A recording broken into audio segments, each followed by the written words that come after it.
Assalamualaikum warahmatullahi wabarakatuh. Selamat pagi, salam sejahtera untuk kita semua. Saya Apoteker Anggi Destiana, Magister Farmasi, salah satu dosen pengampu dari mata kuliah Kewirausahaan Farmasi, akan memandu teman-teman mahasiswa ke depan untuk melakukan perkuliahan selama 7 minggu ke depan.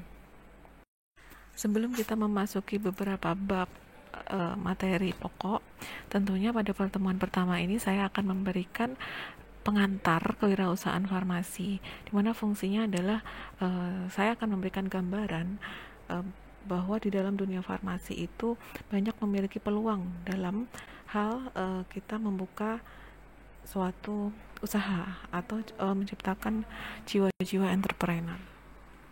Pada pengantar kewirausahaan ini, beberapa subbab yang akan saya berikan adalah satu, tentang entrepreneur, yang kedua, apakah entrepreneur itu merupakan talenta dari lahir, ketiga adalah konsep kewirausahaan itu sendiri seperti apa, siapa yang bisa menjadi entrepreneur, kemudian berapa usia memulai sebagai entrepreneur, alasan mengapa menjadi entrepreneur, kemudian level-level entrepreneur itu seperti apa, apakah entrepreneur itu pernah gagal, dan bagaimana entrepreneur itu kita gabungkan atau kita hubungkan dengan suatu ilmu kewirausahaan farmasi. Nah, ini akan kita pelajari pada satu pertemuan ini. Pada beberapa kesempatan terakhir ini, kalau kita perhatikan, kewirausahaan itu telah menjadi isu penting di negara maju maupun di negara-negara yang sedang berkembang. Hal ini berdampak pada tataran ekonomi baik makro maupun ekonomi mikro. Jika dilihat dari fenomena-fenomena saat ini, kewirausahaan itu bisa dijadikan sebagai bahan untuk menstimulasi pertumbuhan ekonomi dan peluang untuk membuka lapangan kerja pada semua strata masyarakat. Contoh, kalau kita perhatikan di negara-negara maju, katakanlah seperti Amerika Serikat, kewirausahaan itu memiliki peran ekonomi yang sangat besar sesuai dengan bidang lapangan kerja. Di Amerika Serikat pun mungkin sekitar 12 juta orang yang merintis usaha sendiri sebagai entrepreneur. Di negeri itu pula perusahaan keluarga atau yang disebut kita sebut biasanya sebagai family business itu sebagai salah satu bentuk kewirausahaan, di mana perusahaan keluarga ini memiliki economic size yang sangat besar dan mampu menyerap tenaga kerja jauh lebih besar dibandingkan dengan perusahaan raksasa yang multinasional. Jika kita perhatikan pada tabel yang ada di sebelah kanan kita, di situ secara tersurat mencantumkan bahwa di negara-negara Asia, perusahaan-perusahaan kecil atau menengah memiliki kontribusi ekonomi nasional yang sangat besar. Saya ambil contoh di Jepang. Di Jepang ini jumlah perusahaan kecil dan menengah itu mencapai 99,8%, ya, dengan penyerapan tenaga kerja mencapai 79,2%. Nah, ini merupakan angka yang tidak sedikit. Begitu juga di RRC, ya. Ini juga jumlah perusahaan kecil dan menengah mencapai 84,27% dengan penyerapan tenaga kerja mencapai 69,49%. Nah, kalau kita bandingkan di Indonesia seperti apa? Nah, kalau di Indonesia jumlah pengusaha baru mungkin sekitar 400.000 atau 0,18% dari jumlah penduduk Indonesia. Nah, ini merupakan suatu jumlah yang masih sangat jauh bila dibandingkan dengan negara seperti Jepang, Korea Selatan, bahkan Amerika Selatan, bahkan Amerika Serikat. Nah, bagaimana kalau kita lihat dari segi sumber daya manusia Indonesia? Nah, sebenarnya sumber daya manusia di Indonesia itu melimpah. Setiap tahunnya mungkin bertambah sekitar 1 juta orang. Dari jumlah penduduk 235 juta itu pada tahun 2012, ya, sekitar tahun itu sekitar 170 juta jiwa, atau kalau kita presentasikan mencapai 72,3%. Ini merupakan penduduk usia kerja. Nah, dari jumlah 170 juta jiwa ini hanya 115 juta orang atau 67,6%-nya dari penduduk usia kerja tersebut dipastikan menyerbu pasar tenaga kerja. Nah, kalau kita lihat dari jumlah tersebut, kondisi ini sangat mengkhawatirkan karena pertumbuhan ekonomi tidak dapat menyerap tenaga kerja dalam jumlah yang sangat besar. Nah, dengan adanya fenomena-fenomena seperti ini, butuh adanya suatu motivasi atau semangat kewirausahaan yang harus ditumbuhkan sejak usia muda, terutama teman-teman mahasiswa seperti ini atau seumuran teman-teman mahasiswa seperti ini. Nah, mengapa kita perlu belajar kewirausahaan? Mengapa perlu menjadi wirausaha? Ya. Nah, sebagian besar mahasiswa bisa jadi hanya ingin menjadi salary person atau kita sebut buruh gajian gitu ya seumur hidupnya. Nah, ini kalau kita lihat mahasiswa-mahasiswa zaman sekarang ini sangat jarang mahasiswa yang berkeinginan menjadi wirausaha, yang menjadi bos bagi dirinya sendiri, bebas, merdeka, dan kaya. Nah, ini justru jiwa-jiwa yang harus ditumbuhkan di Indonesia. Nah, terkadang mahasiswa itu membatasi pemikirannya, misalnya, wah Bu, kalau kita menjadi wirausaha harus memiliki modal. Nah, sebetulnya untuk menjadi wirausaha itu tidak selalu harus memiliki modal yang besar, karena modal itu tidak semuanya harus berupa uang tunai dan misal aset fisik misalnya. Nah, tidak hanya itu.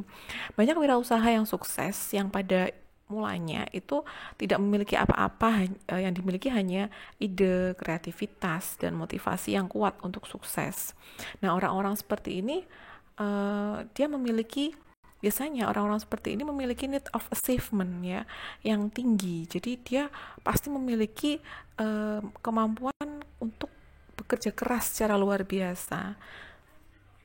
Nah, dari sini teman-teman mahasiswa seharusnya bisa diharapkan bisa membuahkan semangat kewirausahaannya, karena ketika kita memiliki mindset salary person itu, saya rasa tidak akan signifikan meningkatkan perekonomian di Indonesia.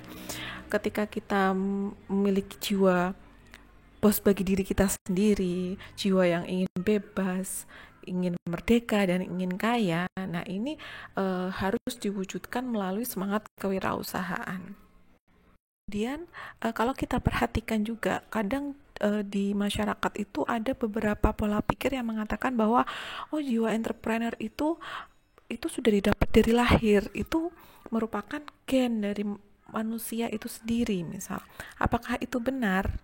Nah, faktor genetik itu kemungkinan berperan pada entrepreneurship, tapi bukan satu-satunya penentu karena mungkin berpengaruh secara tidak langsung. Lingkungan sosial itu sangat memiliki peranan yang lebih penting dalam proses menjadi entrepreneur. Jadi, keluarga dengan etnik Tionghoa itu contoh ya, ini lingkungan hidupnya adalah bisnis, mulai dari bangun pagi sampai tidur malam, hampir seluruh hidupnya didominasi oleh lingkungan bisnis. Nah, mereka yang lahir di lingkungan sosial seperti ini adalah logis kalau kemudian muncul sebagai seorang wirausaha yang sukses. Nah, sepanjang hidupnya, sejak masa anak-anak di lingkungan sosialnya itu adalah bisnis. Kemudian mereka mengamati kerja keras dari orang tuanya, kemudian kedisiplinan dan hidup hemat. Nah, menciptakan nilai tambah atau creating value itu adalah keahlian yang telah dipelajari sejak lama dan telah menjadi bagian dari hidupnya. Nah, dari sinilah embrio yang menjadi dasar yang sangat kokoh bagi keberhasilan bisnis di masa depan. Jadi, lingkungan sosial itu lebih berpengaruh daripada faktor genetik. Jika kita berbicara tentang konsep kewirausahaan itu memiliki arti yang luas dan telah banyak ahli yang telah mengembangkan teori-teori tentang entrepreneurship. Ada berbagai macam definisi ya, di mana ada salah satu definisi yang menyebutkan bahwa seorang entrepreneur itu selalu terkait dengan bisnis. Artinya, entrepreneur itu memiliki tujuan untuk menjual produk atau jasa yang menghasilkan profit. Memang dalam bisnis itu resiko berasosiasi dengan ketidakpastian itu bisa terjadi karena investasi yang dilakukan untuk bisnisnya itu tidak selalu menghasilkan profit yang seperti diperhitungkan sebelumnya. Nah, seorang entrepreneur itu sangat berkorelasi erat dengan organisasi dan manajemen. Nah, Ini dampaknya adalah seorang entrepreneur ini bisa menjadi seorang pemimpin atau leader yang mengendalikan bisnis atau usahanya. Bisa juga dia mengelola sumber daya manusia termasuk sumber daya manusia dan finansial. Nah, berbekal organisasi dan manajemen yang dia perhatikan, yang mereka alami dalam lingkungan sosialnya, ini menjadi ilmu yang mengasah di mana seorang entrepreneur ini bisa menjadi leader yang mengendalikan usahanya maupun menjadi seseorang yang mengelola sumber dayanya termasuk sumber daya manusia maupun sumber daya finansial. Dalam bahasa Indonesia, wirausaha itu terdiri dari dua kata. Ada wira yang artinya adalah kesatria dan usaha yang artinya adalah kurang lebih bisnis. Nah, artinya masyarakat dan budaya Indonesia itu memberikan tempat yang terhormat kepada seorang entrepreneur. Nah, masyarakat ini mengakui bahwa seorang entrepreneur itu tidak hanya bermanfaat untuk dirinya sendiri dan keluarganya, tetapi juga mendatangkan manfaat besar untuk orang banyak, terutama menciptakan lapangan kerja sekaligus mengurangi angka pengangguran. Kemudian, siapa yang bisa menjadi entrepreneur? Nah, jawabannya adalah sesungguhnya tidak ada profil individual yang pasti siapa yang bisa menjadi entrepreneur. Ya, entrepreneur ini bisa atau entrepreneur yang sukses itu bisa berasal dari berbagai macam usia, level ekonomi, gender maupun bangsa, serta bisa dari latar belakang pendidikan dan pengalaman yang berbeda-beda. Namun ada beberapa penelitian yang mengindikasikan bahwa sebagian besar entrepreneur yang sukses memiliki atribut personal tertentu. Biasanya dia memiliki kreativitas, dedikasi, determinasi, kemudian memiliki keluasan, kemudian kepemimpinan yang tekun, dia memiliki rasa percaya diri, smart. Nah, ini adalah bekal dari seorang entrepreneur bisa menjadi sukses. Dengan adanya kreativitas, ya, kreativitas itu merupakan kemampuan dalam mengembangkan ide untuk menciptakan produk baru atau mungkin jasa baru serta cara-cara baru dalam berbisnis. Karena ide itu, seorang entrepreneur harus memiliki ide yang bervariasi. Jadi memiliki ide yang bisa dikembangkan secara terus-menerus. Kemudian harus berpikir secara out of the box. Nah, ini adalah mindset-mindset yang saat ini menjadi andalan bagi para entrepreneur di Indonesia ataupun di dunia. Nah, seorang entrepreneur ini menghadapi kondisi dan situasi tertentu bisa jadi menganggapnya sebagai suatu peluang. Jadi ketika menghadapi suatu situasi tertentu, seorang entrepreneur itu akan menganggapnya sebagai peluang atau tantangan yang memacu mereka untuk berkreativitas, untuk menciptakan sesuatu yang baru yang dapat dikembangkan sebagai suatu bisnis yang menguntungkan. Ya, nah kreativitas seperti inilah yang merupakan aset dari seorang entrepreneur yang paling berharga. Kemudian seorang entrepreneur juga harus memiliki dedikasi yang kuat. Artinya memiliki motivasi untuk bekerja keras, tidak mengenal waktu, khususnya di saat-saat awal memulai bisnis, ya.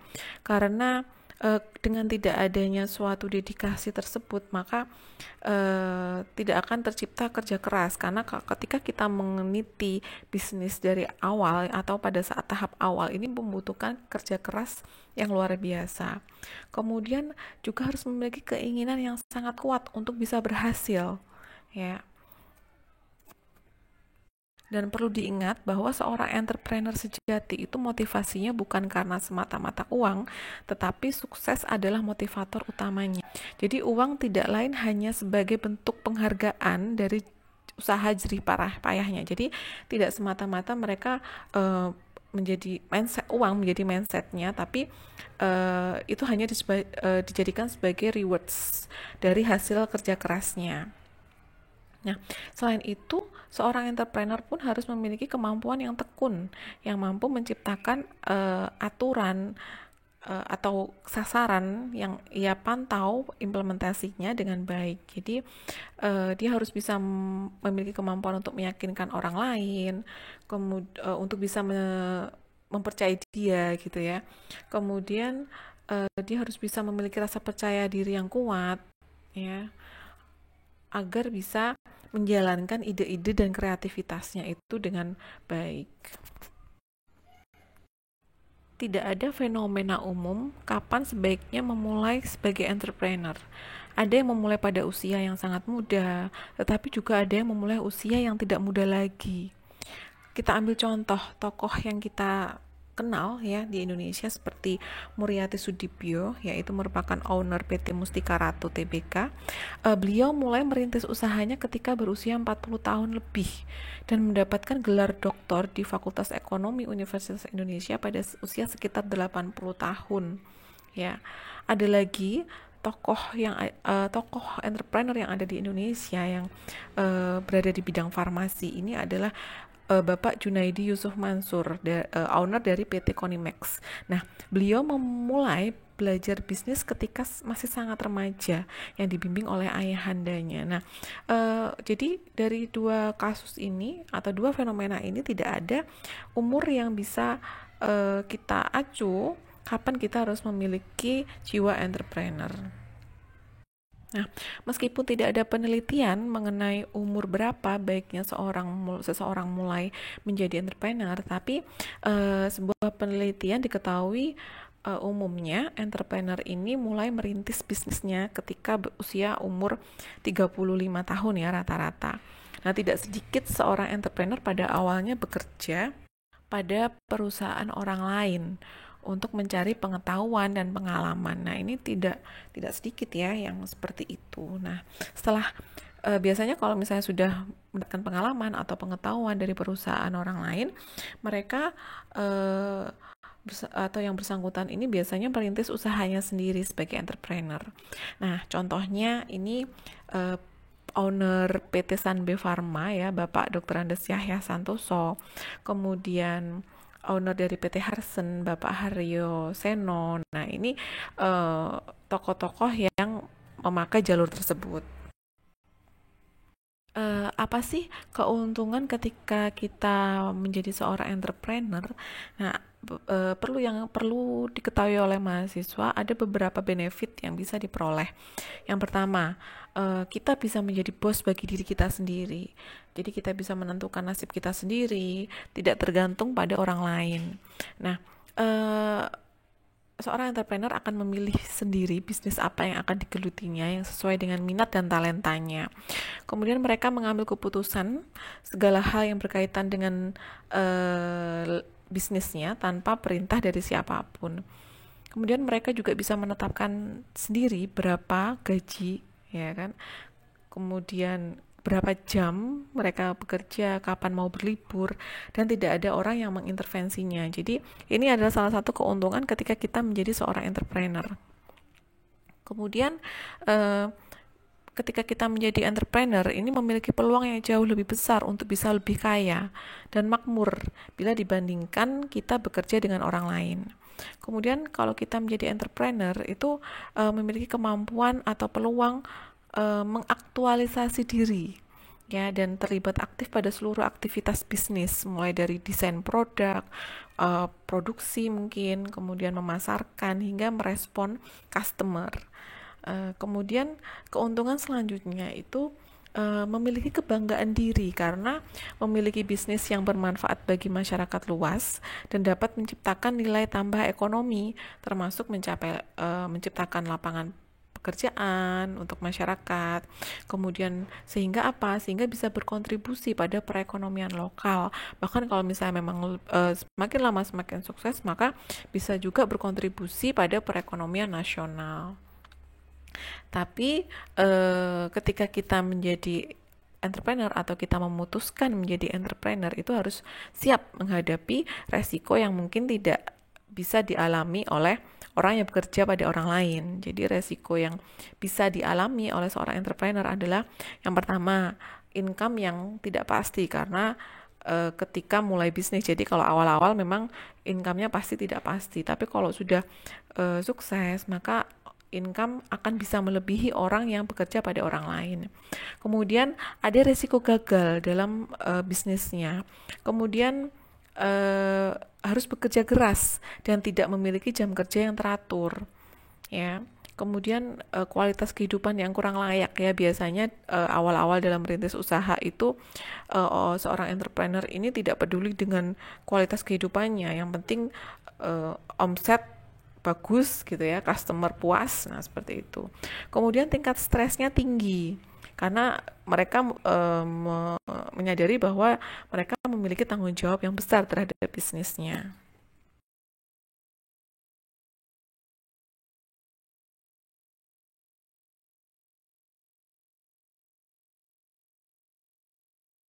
Entrepreneur ini memiliki karakter yang kuat sehingga memiliki peluang untuk sukses.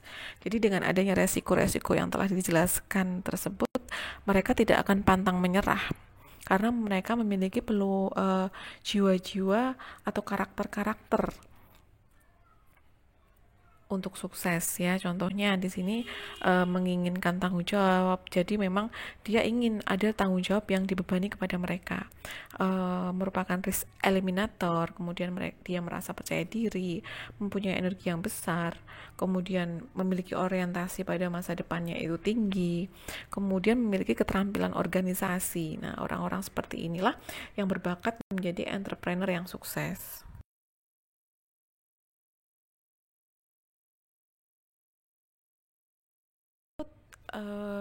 Brad Sugars ini merupakan seorang entrepreneur waralaba internasional yang memiliki lebih dari 1.000 kantor di dunia. Beliau mengidentifikasi ada 5 level mindset, pola pikir dan sistem nilai kewirausahaan. Ada level pertama, itu disebut level self-employed mindset. Kemudian yang level kedua adalah the managerial perspective. Level ketiga itu adalah the attitude of owner atau leader. Kemudian level 4 the entrepreneurial investor. Dan level 5 adalah the true entrepreneur. Level pertama atau the self-employed mindset ini seorang entrepreneur memiliki keinginan untuk mengontrol dirinya sendiri, mengontrol karirnya, dan mengontrol nasibnya. Nah, mereka ini berkeyakinan bisa bekerja sendiri tanpa orang lain. Kemudian mereka juga memiliki keyakinan bahwa ingin lebih mandiri dan melakukan sesuatu dengan caranya sendiri. Tapi dengan adanya mindset seperti ini kebanyakan gagal karena cenderung lebih ingin berjalan tanpa orang lain. Dalam realitasnya, seorang entrepreneur tidak bisa berjalan sendiri tanpa orang lain, tapi membutuhkan orang lain yang berbakat, yang cerdas, yang memiliki pengalaman yang cukup, dan mampu memberikan umpan balik kepada seorang entrepreneur tersebut. Ketika ada seorang entrepreneur yang hanya mencapai pada level pertama ini, dia hanya sukses ketika menciptakan pekerjaan baru bagi dirinya sendiri, bukan untuk karir atau membuat sebuah perusahaan yang menguntungkan. Karena dia beranggapan bisa bekerja sendiri, ya, atau sebagai solo performer, maka seluruh hidupnya akan tersita oleh pekerjaan, tidak pernah libur. Kemudian dia selalu membawa pekerjaan pulang ke rumah dan selalu overtime tanpa kompensasi uang lembur. Nah, pola pikir seperti ini tidak memungkinkan suatu perusahaan untuk tumbuh dan berkembang menjadi besar karena bisnisnya sangat tergantung pada pemiliknya sendiri. Kemudian pada level kedua yaitu the managerial perspective. Nah, perspektif manager, ya, kalau kita sebut dalam bahasa Indonesia. Nah, perspektif manager ini memang bisa menjadi seorang entrepreneur. Tapi cara pandang manajer itu seringkali tidak selalu dapat menyelesaikan permasalahan yang kompleks yang pastinya akan dihadapi oleh seorang entrepreneur. Nah, kebanyakan perspektif ini itu dalam menghadapi suatu problem itu mereka pasti memberikan solusi dengan menambah karyawan lebih banyak lagi. Nah, perusahaan bisa jadi menjadi lebih besar, ya, tetapi problem-problem yang disandangnya itu juga akan semakin besar, ya. Kemudian biasanya memiliki cara pandang yang salah yang menghendaki perusahaan secara struktural mesti tumbuh menyeluruh. Padahal yang terpenting adalah pertumbuhan profitabilitas sebagai basis untuk pertumbuhan perusahaan lebih lanjut. Nah, banyak perusahaan entrepreneur manajerial yang gulung tikar dan bangkrut karena terjebak pada mindset pertumbuhan yang salah. Jadi, manajer ini akan memiliki mindset untuk pengembangan perusahaan secara struktural ya. Tapi sebenarnya pada dasarnya entrepreneur itu yang menjadi sasaran adalah pertumbuhan profitabilitas. Nah, kesalahan yang lain dari cara peluang eh, kesalahan yang lain dari cara pandang dan sikap manajer itu adalah ingin menjadi bos dengan mengorbankan pekerja yang berbakat dan potensial. Nah, entrepreneur dengan seorang pemimpin itu harus memberikan inspirasi serta melatih anak buahnya sehingga memiliki kualifikasi yang makin baik. Nah, ini yang sebenarnya harus ada di dalam jiwa entrepreneur, bukan sebagai bos dengan mengorbankan pekerja yang berbakat, tapi justru dia harus bisa memberikan inspirasi, bisa melatih anak buahnya sehingga memiliki kualifikasi yang semakin baik. Kemudian pada level 3 ya, seorang entrepreneur yang mencapai level ini telah berhasil meraih keuntungan dengan memberikan peluang kepada karyawannya untuk bekerja dengan baik, kemudian bisa membuat karyawannya lebih produktif dan bisa mengelola karyawannya agar lebih efisien. Nah, entrepreneur ini telah membuat perusahaan mampu mencukupi kebutuhan dirinya sendiri, kemudian bisa lebih mandiri dan dapat meraih keberhasilan dalam profitabilitas, di mana dengan keberhasilan profitabilitas ini dapat menyebabkan perusahaan bisa tumbuh dan berkembang. Kemudian level keempat yaitu the entrepreneurial investor. Nah, entrepreneur pada level ini telah mampu menciptakan dan membangun sistem yang memungkinkan semua perusahaan yang ada di dalam korporasinya ini dapat dioperasikan dengan baik. Pada level ini, entrepreneur investor telah beroperasi secara luas dengan strategi yang komprehensif. Nah, paradigma kerja keras telah berganti menjadi kerja cerdas dengan rewards yang bersifat personal maupun finansial. Level kelima yaitu the true entrepreneur. Nah, ketika seorang entrepreneur ini sudah melewati level 1, level 2, level 3, dan level 4, atau kalau kita katakan bahwa setelah belajar dari semua pengalaman yang dilaluinya, seorang entrepreneur sangat mungkin meraih apa yang diimpikannya menjadi suatu kenyataan dalam hidupnya. Nah, pengalaman seorang entrepreneur ini merupakan peralihan paradigma, termasuk 4 tahap proses dalam perubahan berpikir. Nah, pada level kelima ini merupakan entrepreneur sejati yang memiliki manajemen skills dan pengalaman yang sangat luas. Wawasannya yang sangat luas mencakup baik dalam ide, kemudian baik dalam visualisasi, dalam hal verbalisasi atau materialisasi. Nah, rata-rata semua entrepreneur ini akan melewati kelima level ini ketika mereka sudah mencapai sukses. Ya, tidak ada atau sangat kecil, sangat jarang sekali ada seorang entrepreneur yang langsung masuk ke level 5. Karena untuk mencapai level 5 ini butuh beberapa manajemen atau ilmu-ilmu yang harus didapatkan dari level 4, level 3, level 2 maupun level 1. Kemudian, apakah entrepreneur itu pernah gagal? Nah, ini ya pertanyaan-pertanyaan ini yang memang sering dilontarkan ketika seorang ingin menjadi seorang entrepreneur. Kalau teman-teman tahu prinsipnya bahwa tidak setiap gagasan atau ide seorang entrepreneur itu selalu berhasil. Ada kalanya sering bahkan ide-ide itu gagal pada awal aplikasinya. Tetapi seorang entrepreneur itu tidak pernah patah semangat menghadapi kegagalan itu. Mereka justru belajar dan mencari sebab-sebabnya mengapa ide dan programnya itu mengalami hambatan dalam implementasinya. Nah, semua aspek dipelajari oleh entrepreneur tersebut, kemudian dicari apa yang menjadi sumber kelemahannya. Setelah diketahui problemnya, lalu seorang entrepreneur ini melakukan improvement atau pengembangan sehingga apa yang menjadi ide awal tadi menjadi memiliki kualitas atau nilai tambah yang dirasakan manfaatnya oleh customer-nya. Kalau kita bisa lihat ya, seorang atau automaker Honda ya, itu kalau kita lihat ya, brand Honda ini terus memperbaiki kualitas produknya untuk meraih kepuasan customer pada level yang paling tinggi ya. Kalau kita lihat sepeda motor Honda itu memiliki engine yang sangat andal, kemudian bensin yang sangat irit, dan mereka menjamin dalam 3 tahun pertama tidak akan terjadi kerusakan sepanjang pemeliharaan dilakukan sesuai dengan petunjuk Honda. Nah, seperti ini ya. Kemudian demikian pula dari selain produk motor, produk mobil roda 4 yang diproduksi oleh Honda ini selain sangat comfortable juga memiliki engine dengan kualitas kelas dunia. Nah, ini adalah salah satu contoh saja di mana sebagian besar mindset customer Honda itu uh, seperti itu. Nah, ini menjadi contoh bahwa ide-ide itu harus terus berkembang, harus mengalami improvement ya agar bisa memiliki kualitas atau nilai tambah yang lebih yang bisa dirasakan manfaatnya secara luas oleh customer. Berbicara pada ilmu kita, yaitu kewirausahaan farmasi. Apa itu kewirausahaan farmasi? Kewirausahaan farmasi itu merupakan kewirausahaan yang memiliki core farmasi. Jadi dititik beratkan pada farmasi. Nah, lingkup kewirausahaan farmasi ini cukup luas. Baik produk maupun jenis bisnis yang bisa meliputi manufaktur, distribusi, pelayanan, dan retail. Nah,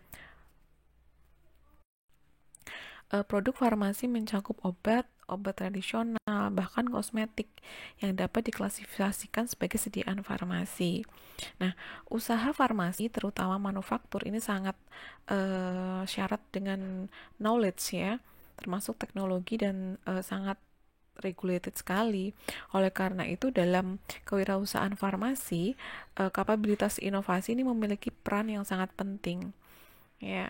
Nah, kapabilitas ini dapat dicapai kalau misal dimiliki oleh kapabilitas pembelajaran yang kuat, ya.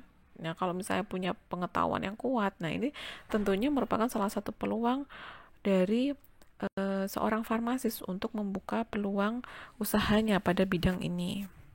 Profesi apoteker atau farmasis sesungguhnya sangat dekat dengan entrepreneur karena pendidikan dan pelatihan di fakultas farmasinya atau di prodi farmasinya ini menjadi bekal yang sangat bernilai bagi seorang yang ingin menjadi entrepreneur farmasis.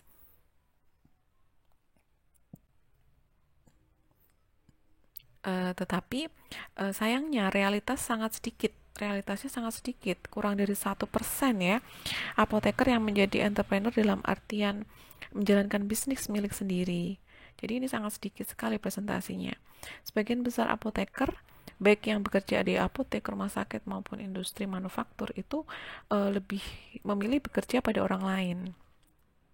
Nah, fenomena yang terjadi saat ini adalah gaji apoteker yang bekerja di apotek itu relatif sangat kecil. Rata-rata di bawah gaji pegawai negeri dengan pangkat yang terendah. Tidak ada uang pensiun dan tidak ada jaminan kesejahteraan. Padahal lebih dari 70% apoteker di Indonesia itu bekerja di apotek.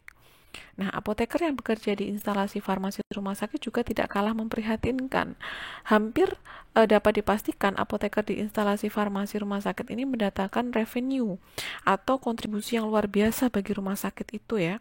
Tapi salary yang diterima oleh apoteker ini sangat jauh di bawah penghasilan seorang dokter ahli kandungan atau dokter ahli kesehatan anak gitu ya. Nah, realitas ini seharusnya menimbulkan kesadaran bagi apoteker untuk merubah hidupnya dari pekerja yang digaji oleh orang lain menjadi entrepreneur yang mengelola bisnisnya sendiri.